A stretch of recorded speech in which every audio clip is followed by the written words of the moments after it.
എത്താവുന്നതിന്റെ ഒരു മാക്സിമം പ്രോക്സിമിറ്റിയിലെത്തി.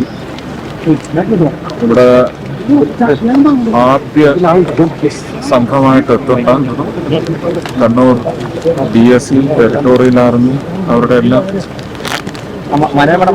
ലീഡേഴ്സുമായിട്ട് സംസാരിച്ചു. അതിഭയാനകമായ ഒരു സംഭവം.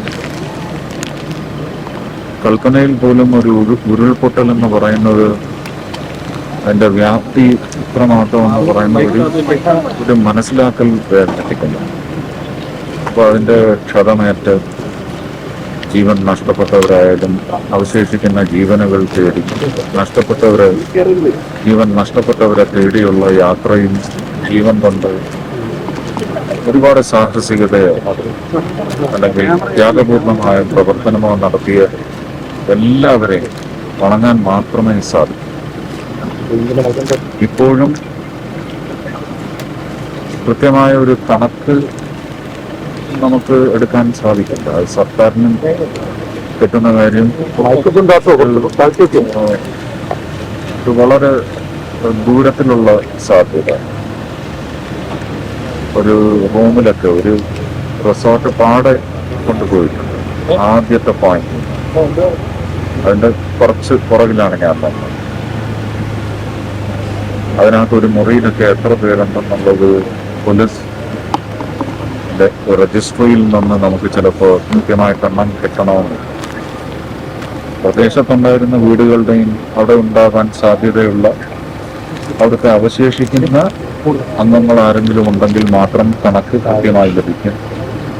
അതല്ലാതെ എല്ലാവരും പോയ വീടുകളാണെങ്കിൽ എത്ര പേർ എന്ന് പറയുന്ന കണക്ക് കൃത്യമായി എടുക്കേണ്ട ബുദ്ധിമുട്ട്. 3 നിലയാണ്. അതിന്റെ പുറകിലോട്ടുള്ള സ്ട്രക്ചറിന്റെ ഫൗണ്ടേഷൻ വരെ പോയി ഇടിച്ചിരിക്കുന്നത്.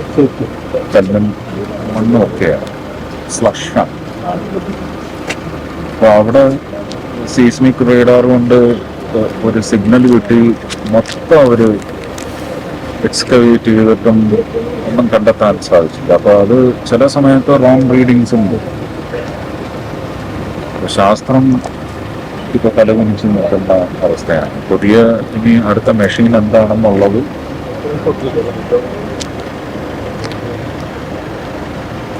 ISROയുടെ ചെയർമാനുമായിട്ട് ഇപ്പോൾ കളക്ടറേറ്റ് ചെയ്യുന്നതിന് പൂർണ്ണമായ ഒരു റിപ്പോർട്ട് കിട്ടുന്നതിൻ്റെ അടിസ്ഥാനത്തിൽ ഒന്നും കൂടി ആഴത്തിൽ പോയി ഒന്ന്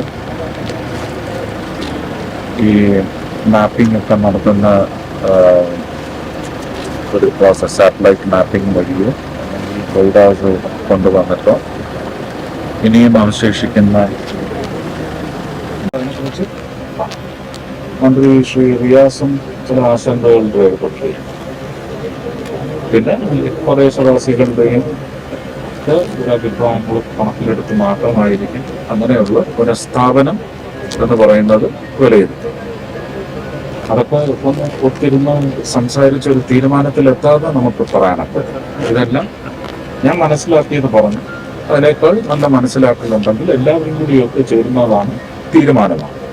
ആ തീരുമാനത്തിന് ക്ഷമയോടെ കാണും. ഈ ദേശീയ ദുരന്തമായി പ്രഖ്യാപിക്കണമെന്നൊരാൾ അല്ല അത് ഞാൻ പറഞ്ഞു. അതിന് സാധ്യതയുണ്ടോ എന്ന് പരിശോധിക്കും. നിങ്ങൾ ഇതിന് മുമ്പുള്ള സംഭവങ്ങളെല്ലാം വെച്ച് നോക്കും. അത് അന്വേഷിച്ചിട്ട് ചോദിക്കും. എല്ലാ സഹായങ്ങളും എന്ന് പറഞ്ഞാൽ തെറ്റാണ്. ഉത്തരവാദിത്വം എന്താണോ അത് നിറവേറ്റിയിരിക്കും. അതിന് കൃത്യമായ കണക്കെടുപ്പ് നടത്തി സംസ്ഥാന സർക്കാർ ആവശ്യപ്പെടുന്നതനുസരിച്ച് തീർച്ചയായിട്ടും ഉത്തരവാദിത്വം നിറവേറ്റപ്പെടും. അത്രയും വാഗ്ദാനം ചെയ്യും.